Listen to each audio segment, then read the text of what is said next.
هنا في يوم مباراة كبيرة، أجواء تليق بمباراة الكل ينتظرها والكل يتحدث عنها.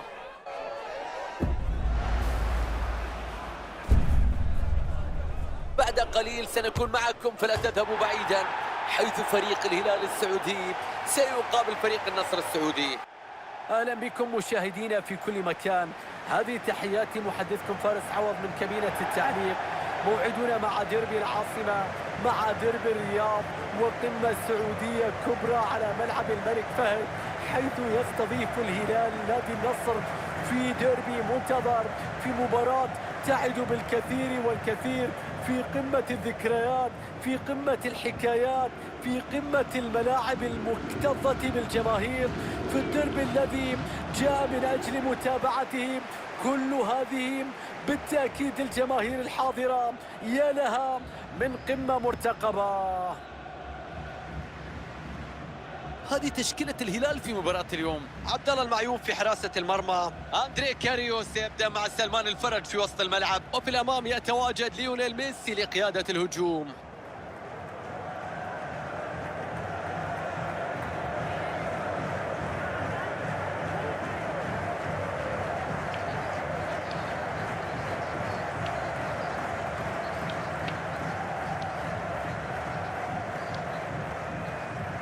ونستعرض الآن تشكيلة نادي النصر في مباراة اليوم.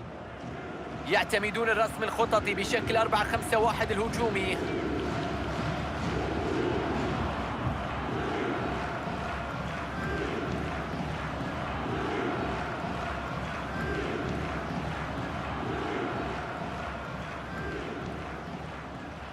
تعرف بأن نادي النصر يملك منافسة قوية مع نادي الهلال، فريقان في العاصمة السعودية الرياض، ودائما يكون هناك صراع كبير بينهما في ديربي العاصمة.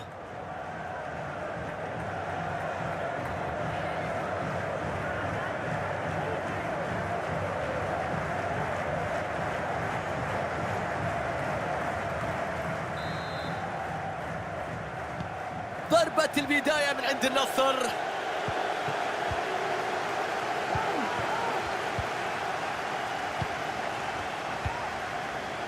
أندري كاريو، موسى ماريكا، الكرة مع ميسي، كرة هدف لميسي. يا رب، اشتعلت المباراة، أصحاب الأرض يسجلون الهدف الأول، الجماهير تشتعل، الغريم يبحث عن التعويض الآن. بمهارة كبيرة عدى، تجاوز المدافع، وضع الكرة بكل ثقة. السهل الممتنع لما يكون لك السهل الممتنع.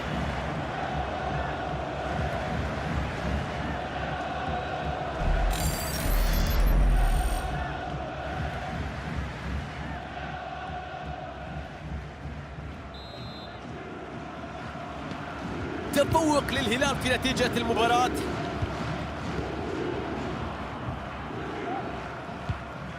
كريستيانو رونالدو،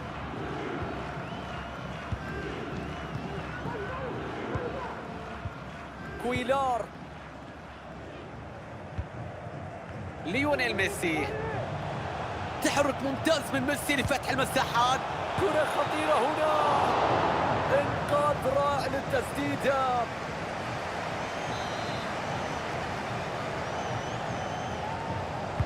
كرة زاوية إلى العمق. الله على اللقطة، لو تحركت الشباك لكان هدفا رائعا.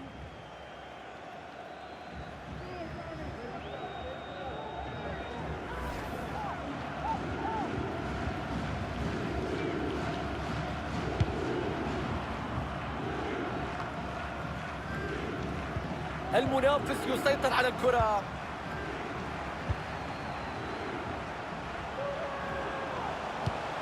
وصلت العرضية تحت الضغط. ليونيل ميسي،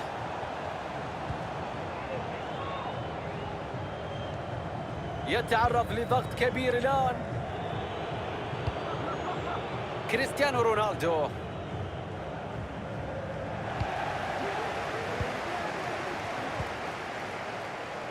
كرة مع النصر الآن،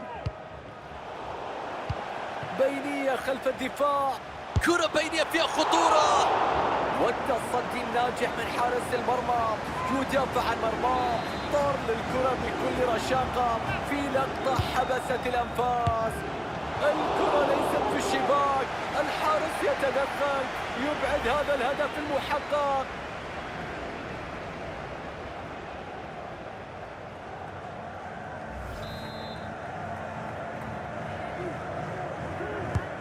ركنية تنفذ في منتصف ال18.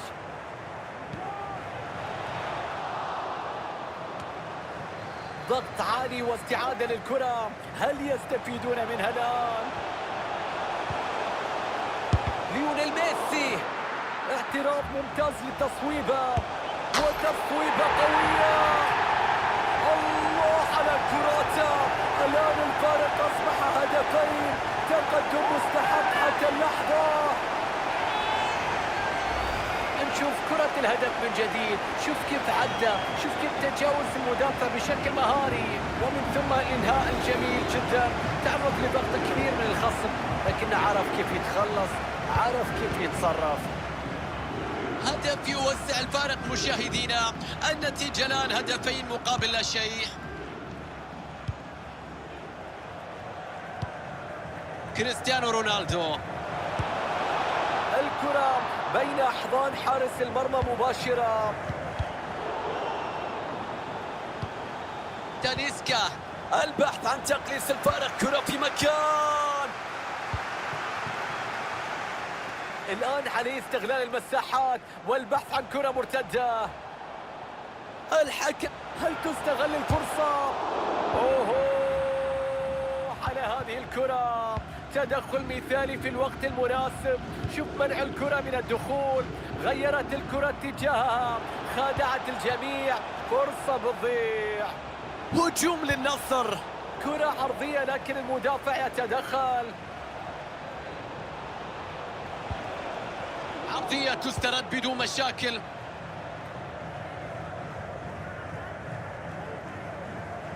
تحرك ممتاز من ميسي لفتح المساحات.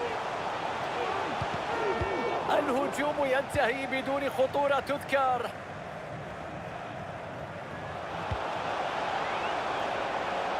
أندرسون تاليسكا، عمل ناجح لاستعادة اللقطة.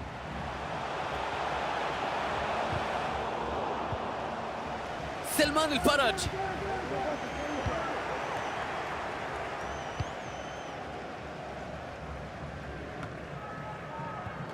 سامي النجعي،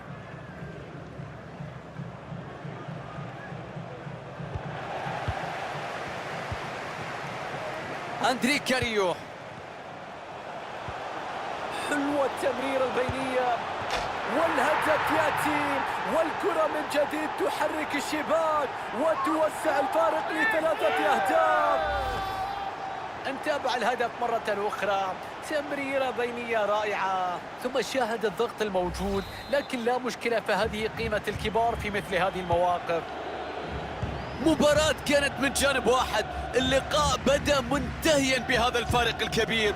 على كل حال ما زال هناك متسع من الوقت حتى صافرة النهاية. ممتاز الضغط على الخصم في هذه المنطقة، استعادوا الكرة. اعتراض ناجح هنا للكرة العرضية.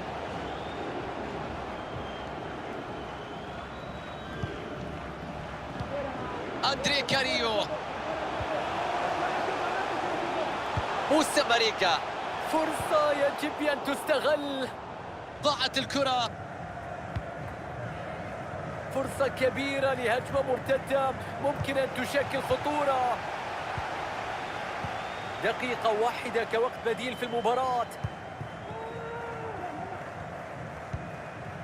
أندرسون تاليسكا، هذه هي صافرة نهاية الشوط الأول من المباراة.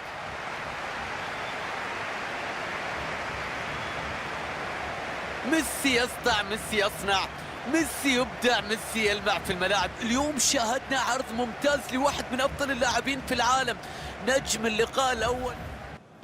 شوط ثاني ينطلق بأقدام لاعبي الهلال. بمهارة عدى فيها، تخلص من الرقابة. يا رب، هدف رائع في هذه اللحظات، الكرة تحرك الشباك.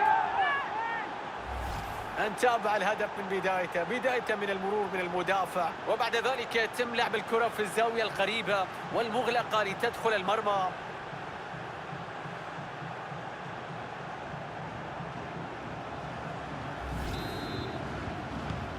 النتيجة الآن 3 أهداف لهدف، هدفين يفصلان بين الفريقين. سالم الدوسري يقود الهجوم بهذه الانطلاقة المميزة. حلوة من الدفاع، خلصها وافتك الكرة. الهجوم المرتد يجب اتخاذ القرارات الصحيحة بشكل سريع. خطيرة لكريستيانو. اشتعلت المباراة الآن، العودة تقترب، التعادل صار ممكنا، المباراة لم تنتهي بل بدأت الآن. أي سيناريو مجنون في هذه اللحظات. نتيجة اللقاء 3 أهداف مقابل هدفين، هدف وحيد يفصل بين الفريقين حتى الآن. فاول لمصلحة الهلال. كرة ثابتة يحتسبها الحكم ويكتفي بالإنذار الشفوي. كرة ما شكلت أي خطورة على حارس المرمى. عبد الرحمن غريب، بينية ملعوبة بشكل ممتاز. الله على النظرة، ضاعت الكرة قبل أن تستغل.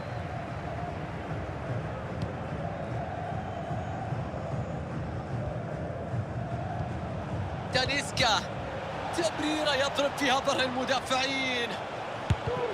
ممتاز الاعتراض الآن.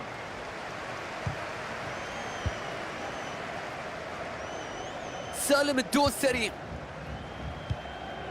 ملعوبة إلى ميسي.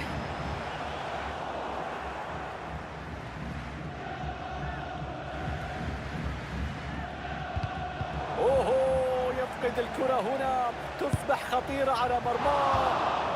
هذه كانت فرصة توسيع الفارق، شوفوا كيف ضاعت، كانت سهلة، كان ممكن يضع الكرة في المرمى.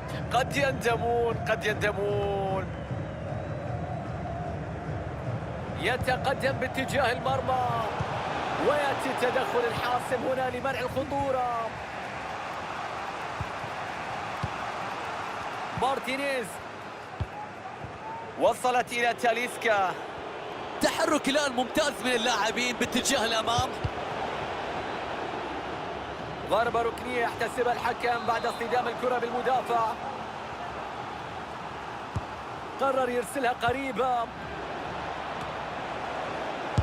تصدي ممتاز هنا، كرة صعبة من مسافة قريبة، لكن شاهدنا ردة فعل سريعة وإنقاذ للموقف. بيلعب لكرة في منتصف 18. ضربة رأسية سهلة تصل حارس المرمى.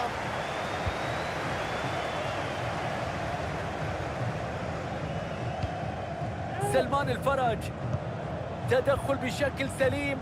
شوف استعادة الكرة بطريقة مثالية. تنفيذ جيد للضغط العالي. حلوة الكرة. فرصة للتعادل من الضربة الركنية. كرة زاوية إلى العمق. ضربة ركنية، الكرة بتتخلص من حارس المرمى. والآن فرصة لكرة مرتدة. يصل الكرة ويبعدها في هذه اللقطة. سيطرة كاملة من النصر على اللعب في آخر 15 دقيقة. مع كثرة الفرص والسيطرة بالتأكيد لابد أن يكون الفريق أكثر حسما وتركيزا على المرمى. يمكن وبسبب لعبة تحت ضغط التأخر في النتيجة حتى الآن لم ينجح في تسجيل التعادل، لكن لابد من تجاوز هذا الأمر. لا جديد، محاولة هجومية أخرى في هذه الأثناء.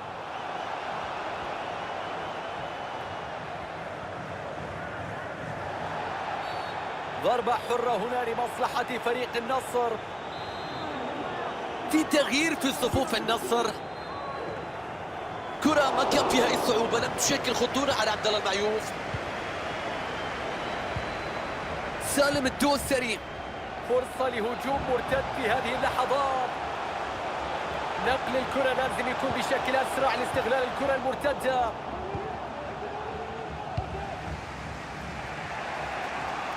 8 دقائق ويطلق حكم المباراة صافرة النهاية. ممكن كرة التعادل. أي فرصة ضاعت وأي توقيت. المباراة في الدقائق الأخيرة كانت فرصة التعادل، ضاع الانفراد، راحت الكرة. مستحيلة هذه اللقطة. هجوم الآن، لا ندري إن كان سيسكر عن هذا التعادل قاتل أم لا. يمنع التسديد من المرور. مر فيها، عدى فيها. الله على المهارة.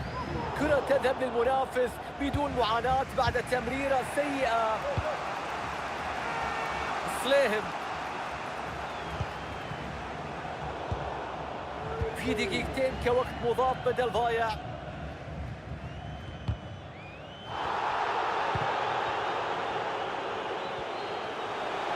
يقود الهجوم بهذه الانطلاقة المميزة. فرصة هدف. صافرة النهاية مشاهدينا، والهلال ينتصر في هذا الديربي. كانت مباراة صعبة والمهم تحقق في النهاية، وخرج الفريق بالانتصار. فرق الهدف صنع الفارق لمصلحتهم اليوم.